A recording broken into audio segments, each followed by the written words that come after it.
Imagine walking into a boardroom. You're this brilliant structural engineer or maybe a biochemist, Oh, absolutely.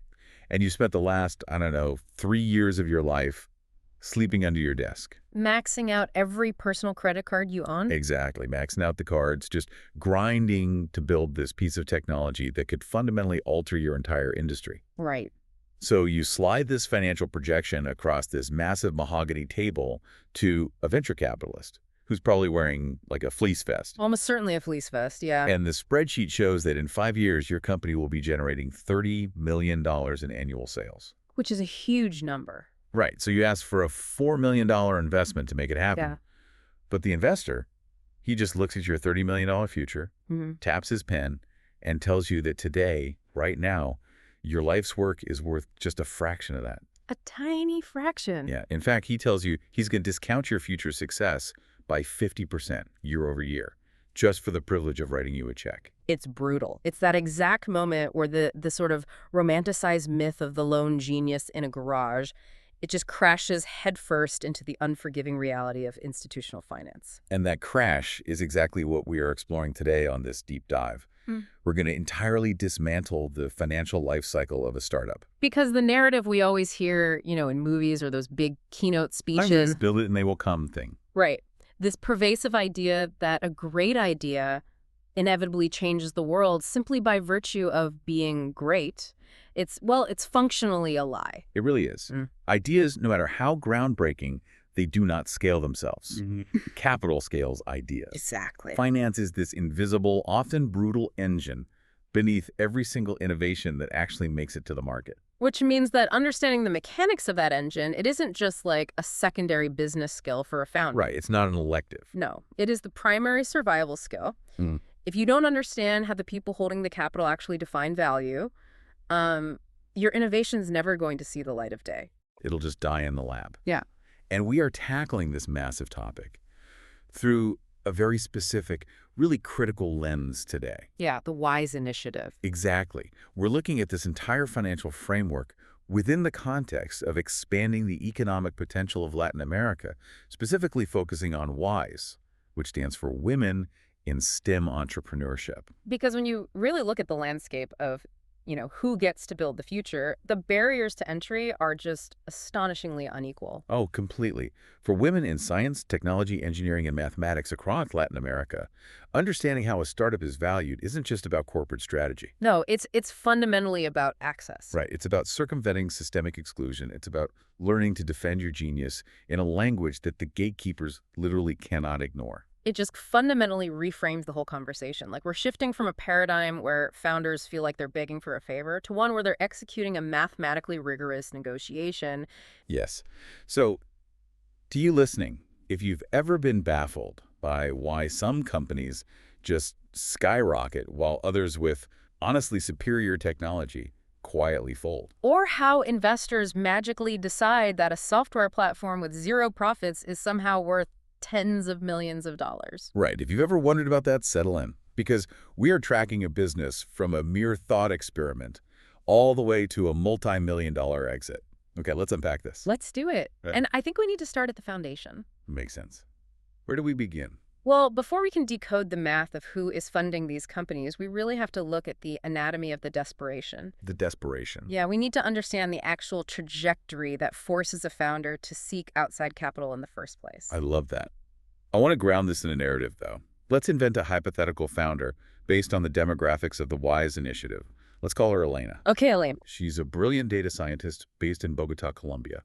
And she has developed this proprietary machine learning algorithm that optimizes water usage for large-scale agriculture using biometric sensors. Oh, that's a great example. It's a world-changing idea. Totally world-changing. So Elena is at year one, the idea phase. Right. And at year one, we have to be clear, Elena doesn't actually have a business. She doesn't. No, she has a research project, she has hypotheses, she has maybe some localized testing, and, a lot of ambition. Right, it's all theory. Exactly. In the traditional structural framework of a high-growth company, this first year is almost entirely conceptual. Okay, so then we move into year two, which is the startup phase.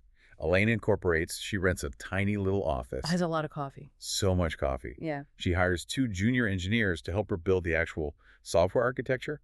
And then years 3 and 4, she transitions into the expansion phase. Right, where she's trying to get her first real agricultural clients on board. Yeah, and by year 4 through year 7, Yeah. if she survives, she hits what is known in the Latin American market as alto crecimiento, right? Yes, high growth. High growth. Mhm. And finally, year 7 through 10, she enters the maturity phase. So that 10-year timeline idea, startup, expansion, high growth, maturity, that's the standard evolutionary biological clock of a venture-backed company. It sounds so clean when you list it out like that. It does, right. But the labels themselves are deceptively sterile. They really hide the chaos happening underneath. Oh, to visualize that chaos, I really want to map Elena's journey against 2 specific metrics over this 10-year period. Let's look at sales and cash flow. Okay, the 2 most important lines on any graph. Exactly. Let's look at Elena's sales first. In year 1, her sales are 0. I mean, she's in a lab. Right, no product, no sales. In year 2, the startup phase, maybe she runs a paid pilot program with like one local farm. The sales are basically a rounding error, barely a blip. Because she is fighting just to prove the technology won't break when it's deployed in a real-world environment. Sales aren't the primary objective yet. Right. Functional utility is. Exactly. Then, as she pushes into the expansion phase in years 3 and 4, the sales line begins to creep upward. She signs a few regional farms. She gets a distributor. So the traction is slow, but it's visible. Yes, visible. But then, as she hits that alto crecimiento phase around year 5, Yeah. the line on our imaginary graph violently changes trajectory. It just explodes upward. Explodes. She goes from making hundreds of thousands of dollars to projecting tens of millions. The data models show a successful company in this bracket reaching roughly $22 million in sales by year 8. Wow. And finally, as she hits maturity, the market saturates, and her sales level off around $25 million by year 10. Which, if you isolate that sales graph, it tells this beautiful, triumphant story. It's the classic S-curve, right? Yeah, S-curve. Yeah. Slow iteration, exponential market capture, and then dominant stabilization. It's a textbook success. It is. But the sales graph is a liar A complete liar. because it completely ignores the other metric, which is cash flow. And the cash flow line tells a terrifying story. Oh, it's a horror movie. It really is.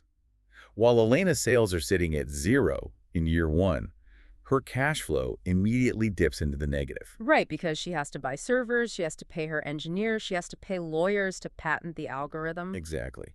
By year 2, right in the middle of her startup phase, that cash flow line plummets into an abyss.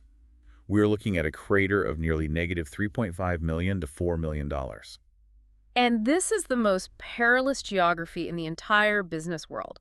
It is universally referred to as the Valley of Death. The Valley of Death. I just want to linger on the psychological weight of that for a second. That's immense. I mean, Elena has spent 2 years building something she passionately believes in, and her reward is waking up every single morning, looking at her bank accounts, and watching them bleed out. Breed out fast, too. Yeah.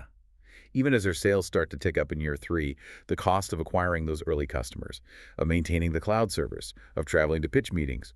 It means her cash flow is still deep in the red. Deep in the red, she doesn't actually cross back into positive territory, like actually bringing in more cash than she is burning until late in year 4. Which means for 4 consecutive years, Elena is operating a machine that basically consumes capital and produces anxiety. God, that sounds awful. Think about the toll that takes on a founder, particularly a woman in STEM who is already operating in an ecosystem that historically demands she prove her competence twice as much as her male counterparts. Right. The pressure must be unbelievable. The pressure to just abandon the project and take a safe, high-paying corporate job must be immense. I'm looking at this negative $4 million crater, and honestly, the layperson inside me is screaming. It feels wrong, doesn't it? It feels so wrong. Why is this normal? If I open a business and I am running a multi-million-dollar deficit in year 3, my accountant is going to initiate a medical intervention. Right, they lock you out of the building. Exactly. This feels like trying to build an airplane while you are already in free fall. Why is hemorrhaging cash considered a mandatory feature of the expansion phase? Well, to answer that, we have to fundamentally separate a scalable startup from a traditional business. Okay. The financial physics governing them are just entirely different. Let's contrast them then.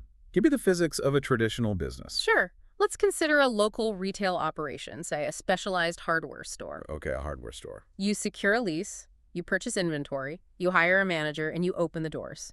On day 1, a customer walks in, buys a set of premium tools, and hands you cash. So you have immediate revenue. The immediate revenue. Your goal is to ensure that within a few months, the daily cash from those tool sales covers your rent, your inventory costs, and your payroll. Makes sense. You reach profitability or positive cash flow very quickly. Your growth is linear. If you want to double your revenue, you generally have to double your footprint. You open a second store, buy twice as much inventory. So the expenses scale at roughly the exact same rate as the revenue. Precisely. But Elena's agricultural biometric software operates in a different universe entirely. Right. She cannot open her doors on day one. She has to spend 18 months purely in R&D. That is an enormous sunk cost with zero revenue. And then the patents. Right. She has to navigate intellectual property law to patent her sensors, massive legal fees. Then she has to build the cloud infrastructure to process millions of data points a second. Which requires talent. Exactly. She is hiring specialized machine learning engineers who command top-tier salaries. And all of this happens before a single farm has purchased a single subscription. Yes, she is front-loading all of her expenses. Why? Because unlike the hardware store, her product has zero marginal cost of reproduction. Zero marginal cost. Okay, break that down. Once the software is built and the architecture is stable, the cost of adding her 10th client is practically the same as adding her 10,000th client. Oh, I see. She doesn't have to build a new store for every new customer. Exactly. The software just scales. It scales exponentially. But to reach that point of exponential zero marginal cost scaling, she has to build an infrastructure capable of supporting a global company while she is still a localized startup. It's like she's laying the foundation for a 50-story skyscraper. That's a great way to put it. You don't get to rent out the penthouse while you are still pouring the concrete for the basement. And that concrete is the Valley of Death. That's the Valley of Death. It is incredibly expensive, and it takes years before you see the skyline. Okay, that makes the absurdity of the deficit make logical sense. But it also introduces this massive glowing neon problem. Where does the money come from? Exactly. If Elena is burning millions of dollars in her first 3 years to pour this concrete, where on earth is she getting the cement? She has no profits to reinvest. And traditional debt is entirely off the table. Let's touch on that quickly, actually. Yeah. Why can't Elena just go to a commercial bank in Bogota and take out a $4 million small business loan? Because banks price their capital based on risk and collateral. A bank loan requires a predictable, positive cash flow to service the monthly interest payments. Which Elena definitely does not have. She has violently negative cash flow. Furthermore, if Elena defaults on a loan, what is the bank going to repossess? Half-used servers. Right, half-used servers and a proprietary algorithm that only works if Elena's team is running it. There is no hard collateral. They can't foreclose on code. Exactly. Therefore, debt financing is structurally incompatible with the startup phase of a deep tech company. Which means she has to sell equity. She has to sell pieces of her future company to people willing to fund the present deficit. Welcome to the capital food chain. The food chain, right? It is a highly segmented, rigorously structured ecosystem where different species of investors fund entirely different categories of risk. It's essentially a financial relay race. Okay, let's map this relay race to Elena's timeline. We're back at year 1, the seed stage, or etapa semilla. The very beginning. Elena needs her very first injection of cash just to build the proof of concept. The data shows this is funded by Capital Proprio, which is the founder's own savings, and what the industry brutally refers to as the 3 Fs. Family, friends, and fools, or in the Latin American context, familia, amigos, y necios. The foundational capital. I really want to dissect that third F, fools, necios. Why are we calling the people who support early innovation fools? Well, it's gallows humor among financiers, obviously, but it reflects a statistical reality. Think about what Elena is asking them to fund. Right. The destination of the capital at the seed stage is purely the proof of concept. She does not have a product. She does not have a single paying customer. He doesn't even have a functioning prototype yet. Exactly. She just has a very smart brain and a compelling pitch deck. So any rational financial analyst would just run away. A rational analyst looks at the failure rate of companies at the idea stage, which borders on 90%, and concludes that giving Elena money is a statistically foolish endeavor. So who are these people writing checks? They are not investing in a business model. They are investing entirely in the human being. They are saying, I have no idea if biometric crop sensors will work, but I know Elena. I know her work ethic. I know her brilliance, and I am willing to lose this money betting on her character. It's an investment driven by emotional proximity, not financial metrics. But, this brings us to the absolute core of why we are framing this through the WISE initiative. Right. Let's look at the systemic implication of the three Fs. If the entire global startup machine requires you to survive year one by asking your family and friends for $50,000 or $100,000, Which is a huge amount of money. it's massive. What happens to the brilliant founders who simply do not know anyone with that kind of disposable income? They die in the lab. Their ideas never even reach the edge of the valley of death. This is a profound privilege filter. If we look at the historical economic context of Latin America, we are talking about regions with deep-seated wealth inequality, frequent currency devaluations, limited generational wealth mobility. Yeah. If Elena's parents are public school teachers in Colombia, they cannot write her a seed check. No, of course not. And if we compound that with the historical exclusion of women from elite STEM networking circles, Elena's pool of wealthy friends is just structurally diminished from the start. You have isolated the most catastrophic flaw in the venture ecosystem right there. Really? Yes. The system is designed to filter for the best ideas, but at the seed stage, it actually filters for the wealthiest networks. Wow. If the baton is dropped in year one because of a lack of inherited capital, the entire global market loses out on that innovation. We lose solutions to climate change, medical breakthroughs, infrastructural leaps. Simply because the founder didn't have a rich uncle. Exactly. Which is why organizations like WISE are not just doing charity work, they're doing vital economic rescue missions. Absolutely. The WISE initiative essentially acts as synthetic friends and family capital. Ooh, I like that term, synthetic family capital. By providing early-stage grants, establishing mentorship structures, connecting female founders with specialized angel syndicates, they are bypassing that initial privilege filter. So they're stepping in exactly where the three Fs usually would. Exactly. They are injecting capital at the exact moment where the traditional market fails to recognize potential.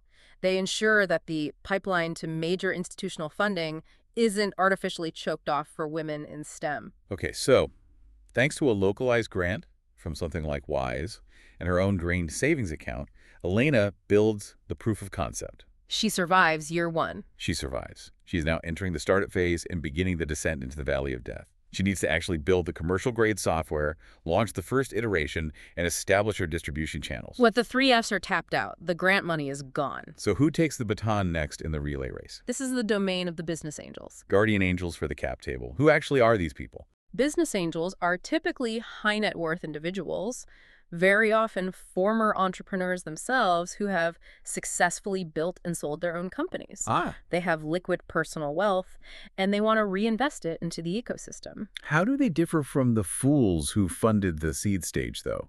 Like, why is this a different species of investor? It's about the professionalization of the risk. Your uncle invested out of love. A business angel is investing for a massive financial return. Right. However, because they are using their own personal money, they possess a unique flexibility. They don't have a board of directors breathing down their neck. They don't have institutional mandates. So they could be patient. They're very patient. They can look at Elena, who is burning hundreds of thousands of dollars a month with minimal sales, and understand that she is simply pouring the concrete for her skyscraper. Because they've been there. They understand the mechanics of the Valley of Death because they've likely crawled through it themselves. Exactly. And crucially, angels rarely just write a check and disappear. What else do they do? Well, the capital destination at this stage isn't just product development. It's establishing the business of the business. The operations. Right. Angels provide mentorship.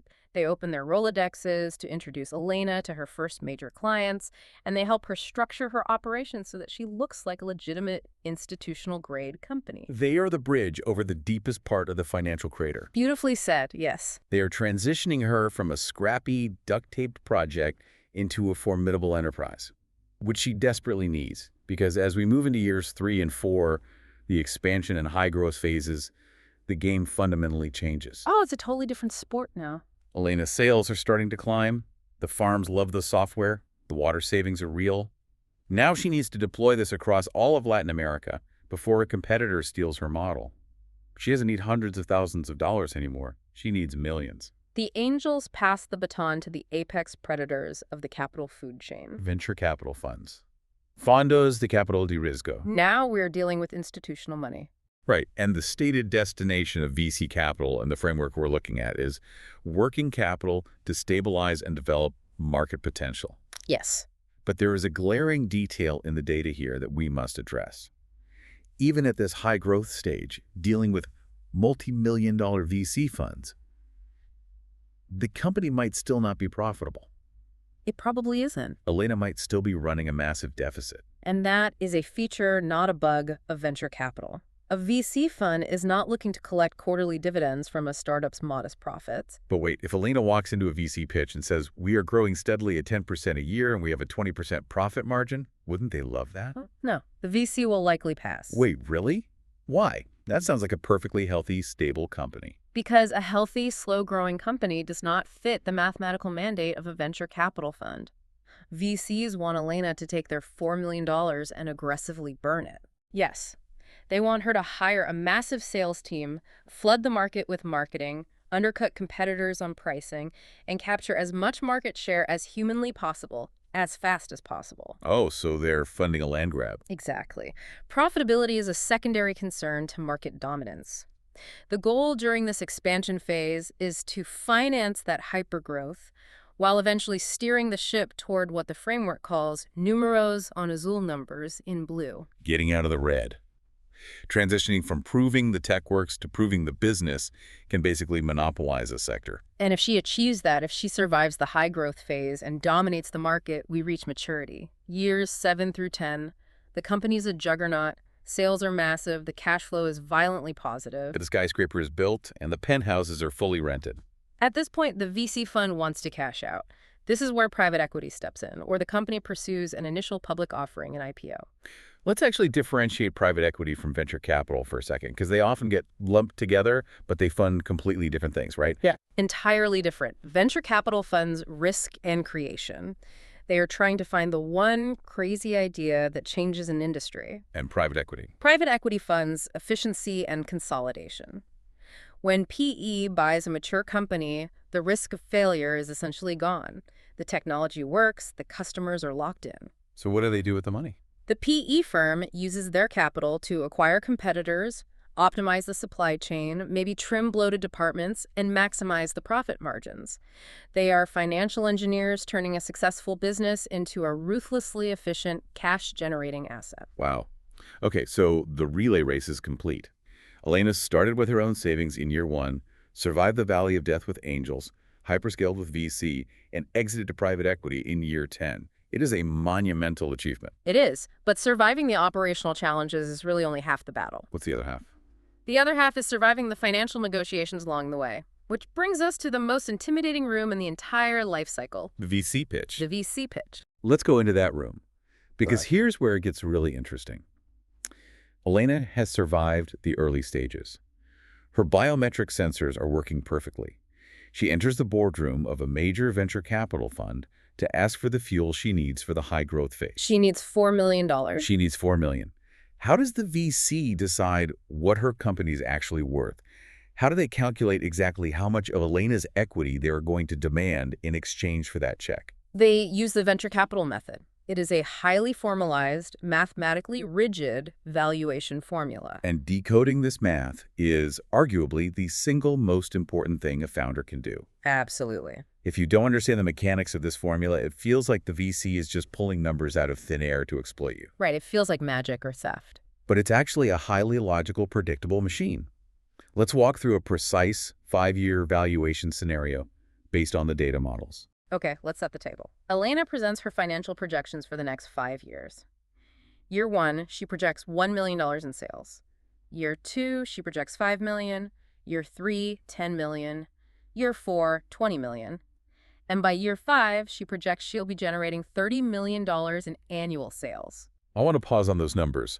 1 million to 30 million in 5 years. That is a 30x increase. That is astronomical growth. It is what the industry calls hockey stick growth.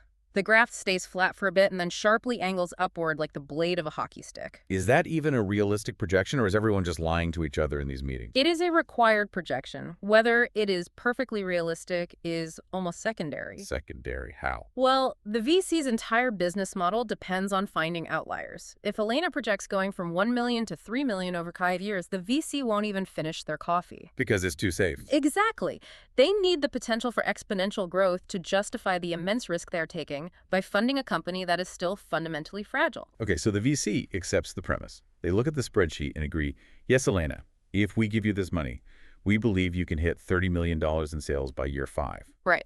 Now, the VC assumes they're going to sell their stake in the company, what we call the exit, at the end of that 5th year.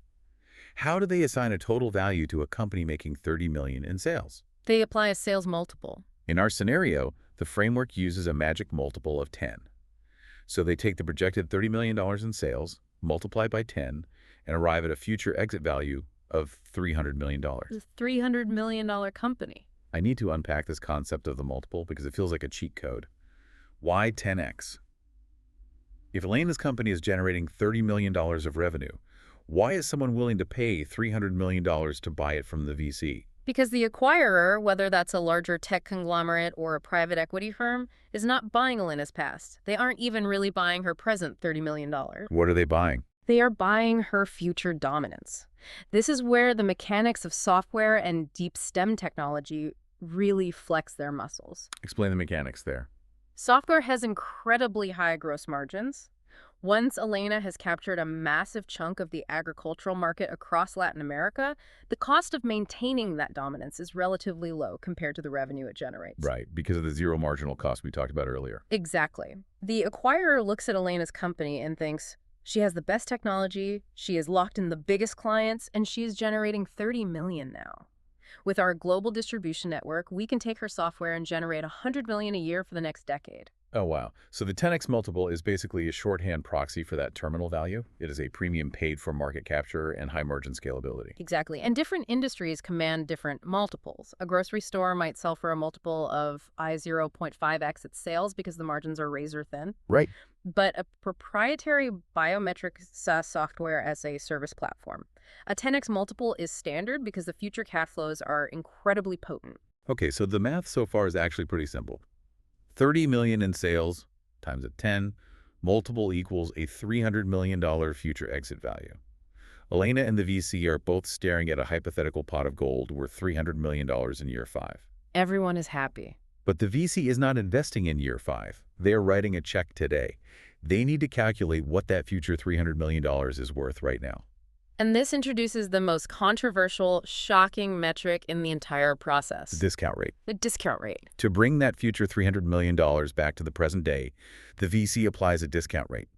And the rate used in this valuation model is 50%. 50% year over year. I remember looking at this data and feeling genuinely outraged on behalf of founders. Let's contextualize this. If I go to a traditional bank to buy a house, they charge me maybe a 6% or 7% interest rate. Right. Even aggressive corporate debt might sit around 12%. Why on earth is a venture capitalist discounting the future value of Elena's company by 50%? It feels extortionate. It feels like loan sharking. It absolutely feels that way if you view it through the lens of traditional debt. But a VC discount rate is not an interest rate. Then what is it? It is a massive, mathematically derived risk premium. We have to look at the structural mechanics of a venture capital fund to understand why this 50% is not just arbitrary greed, but a mathematical necessity for their survival. Open the hood on the VC fund. Why do they need 50%? Okay, a VC fund is essentially a pool of money gathered from limited partners. These are pension funds, university endowments, sovereign wealth funds. Big institutional money. Yes. The general partners, the VCs, take this money and promise to return it with massive gains, typically within a 10-year fund lifecycle. They have to beat the returns those limited partners could get by just safely investing in the S&P 500. So they need outsized returns. Massive returns. So the VC takes that pool of money and invests it in, let's say, 10 startups, including Elena's. Now let's look at the statistical reality of early-stage tech investing. Pretty grim, isn't it? Very grim. Out of those 10 startups, the data tells us that roughly 8 of them are going to fail completely or, at best, return pennies on the dollar. Wow. 8 out of 10. The technology won't scale, the market will shift, or they will just run out of cash in the valley of death. So the VC's $4 million check just turns into ash. Total loss. So 8 out of 10 investments are wiped out. Maybe one company does okay and returns the initial capital. That leaves one single company, The unicorn. One unicorn. That one company has to generate a return so astronomically huge that it not only covers the losses of the 8 failures, but also provides the massive profit margin promised to the limited partners for the entire fund. Oh my God, the winners have to pay for the losers. Precisely. The power law dictates venture returns. So when the VC looks at Elena's projected $300 million exit in 5 years, they aren't thinking, this is a sure thing. What are they thinking? They're thinking, there's an overwhelming statistical probability that Elena's company will be dead in 3 years. They are pricing in the abyss. The 50% discount rate is the mathematical expression of that risk. It is the VC saying, I'm going to slash the value of your future success in half every single year between now and the exit to account for the massive probability that this success will never materialize. Okay, let's do the final calculation. This is where the founder's equity actually gets carved up. We take the $300 million future exit value.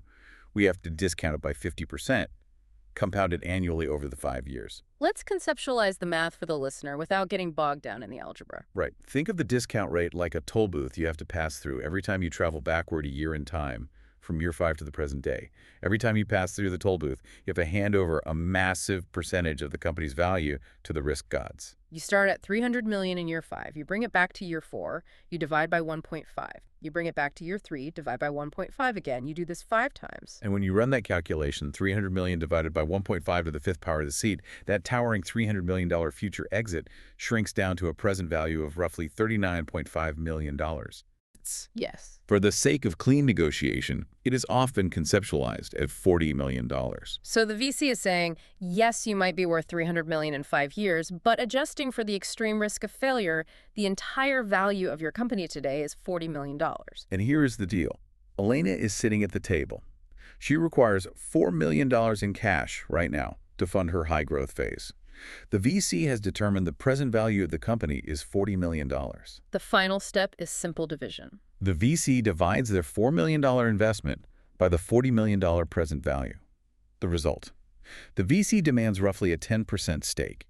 To be mathematically exact, based on the $39.5 million figure, they demand a 10.1% equity stake. Participation actionaria. 10.1% of Elena's life's work. I am marveling at the rigidity of this. I mean, Elena spent years in a lab. She bypassed the privilege filter of the 3 Fs. She bled cash in the valley of death. She did all the hard work. She built a team, proved the tech, and mapped a viable path to $30 million in sales. And because the VC fund requires a 50% discount rate to cover the losses of other founders who failed, Elena has to hand over a tenth of her company just to keep the servers running. It feels brutally extractive, I know, but we have to look at the counterfactual. Okay, what's the counterfact? What happens if Elena gets offended by the math, refuses to give up the 10.1%, and just walks away from the $4 million? Well, she maintains 100% ownership of her company. Yes, she owns 100% of a company that is currently starved for capital. Meanwhile, a competitor in Brazil or Mexico who did take the VC money suddenly has $4 million to spend on aggressive marketing, poaching top engineering talent, lobbying major agricultural distributors. Oh, wow. Elena's superior technology gets buried by the competitor's superior distribution. She ends up owning 100% of a company that is eventually worth zero. Which leads to that ultimate Silicon Valley mantra. 90% of a rocket ship is vastly better than 100% of a sinking ship. Exactly. The VC is offering a highly calculated trade. They are absorbing the catastrophic financial risk of scaling, and in exchange, they are taking 10.1% of the eventual reward. The math is harsh, but it's a symbiotic relationship. It is. The danger isn't the math itself. The danger is when the founder enters the negotiation blind to how the math works. Which brings us to the crescendo of this entire deep dive. Why does this matter? Why have we spent an hour tracing cash flows through valleys and reverse engineering discount rates? Because knowledge is the ultimate equalizer. When we look at the core mission of the WISE initiative empowering women in STEM entrepreneurship across Latin America, we have to recognize that the traditional venture capital world is historically opaque. Very opaque. It is heavily male-dominated, heavily concentrated in specific geographic hubs, and it relies on an insider vocabulary that is intentionally designed to be intimidating. The opacity is a feature, not a bug. The system is designed to make a founder like Elena feel like she is incredibly lucky just to be allowed in the boardroom. And if she feels lucky, she is more likely to accept whatever valuation the VC dictates without understanding the mechanics behind it. But the moment Elena understands the venture capital method, when she intimately grasps the 10x multiple and the 50% discount rate, the illusion just shatters. Completely shatters. She realizes that the investors sitting across from her are not kings bestowing favors. They are financial engineers operating a strict mathematical model. They have strict quotas, risk parameters, return expectations. It demystifies the gatekeepers. They are just running a formula. And if it is just a formula, it can be reverse engineered. Yeah, This is the ultimate strategic takeaway for any entrepreneur. exactly. If Elena knows, as an empirical fact, that the VC needs to see a $300 million future exit to justify writing a $4 million check today, she can construct her entire business model around that requirement before she ever schedules the pitch. The implication of that is staggering. She doesn't walk into the room with a modest, conservative projection of $5 million in sales, hoping they will appreciate her realism. Right. She knows $5 million won't get the deal done because the math simply won't support the VC's fund economics. So she builds her pricing strategy, her regional expansion timeline, her customer acquisition models, all to genuinely, rigorously map to that $30 million target. She learns to speak their native language. Yes. She walks into the boardroom, slides the spreadsheet across the table, and says, I know your fund requires a 50% risk premium. I know software in my sector commands a 10x multiple. Here's the exact data-backed operational path to get you your 10.1% equity stake worth $30 million in 5 years. Boom. She fundamentally alters the power dynamic of the room. She transitions from an outsider asking for permission to scale into a financial peer offering a mathematically sound partnership. That is what financial literacy achieves. It doesn't just protect founders from bad deals. It gives them the structural vocabulary to defend their genius and force the market to take them seriously. Well, it's just so powerful. We have covered an immense amount of ground today. Let's do a quick distillation. Sure. We started with the harsh reality of the 10-year roller coaster. We saw how the S-curve of sales hides the violent reality of the cash flow line. Right. We mapped the valley of death, understanding why deep tech and STEM startups must inherently run massive deficits to lay the foundation for exponential, zero marginal cost scaling. Then we tracked the capital food chain from the foundational faith of the 3Fs through the mentorship of business angels to the hyper-growth fuel of venture capital and the operational optimization of private equity. And we highlighted the vital importance of organizations like WISE, which intervene at the seed stage to ensure that a lack of inherited wealth does not disqualify brilliant women from participating in the innovation economy. Finally, we decoded the venture capital method, demystifying the multiples and the 50% discount rate to show how founders can reverse engineer their own valuations. So, to you, the listener, what is the core application of this knowledge? Even if you are not currently building a biometric agriculture startup in Colombia, the underlying architecture of what we discussed applies to almost any professional arena. It really does. It is about recognizing the hidden mechanics of risk and reward in whatever system you navigate.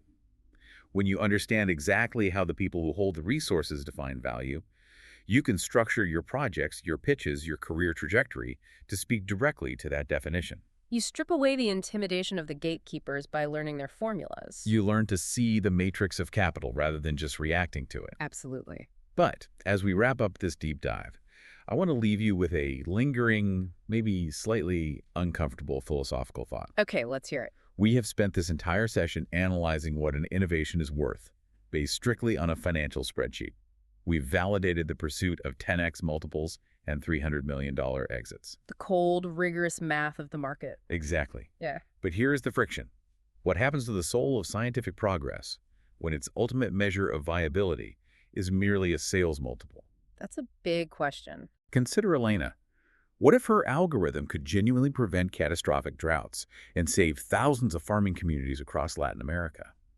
But because of the specific nature of the agricultural market, the revenue will only grow at a steady, sustainable 15% a year. It wouldn't produce the hockey stick curve. Right. It wouldn't hit the $30 million target required to justify the VC's 50% discount rate. The math says it's a bad investment. Does that profoundly necessary technology just die in the valley of death because it isn't an explosive unicorn? It forces us to ask what we are actually optimizing for. Does the rigid mathematical pursuit of venture capital fundamentally change what we choose to invent?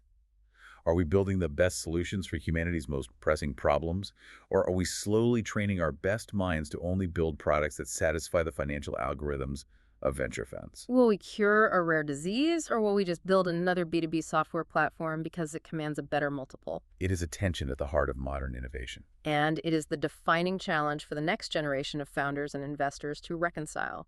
Keep questioning the systems around you. Keep looking for the hidden math driving the decisions. And most importantly, keep building. Thank you for joining us on this deep dive. We'll catch you next time.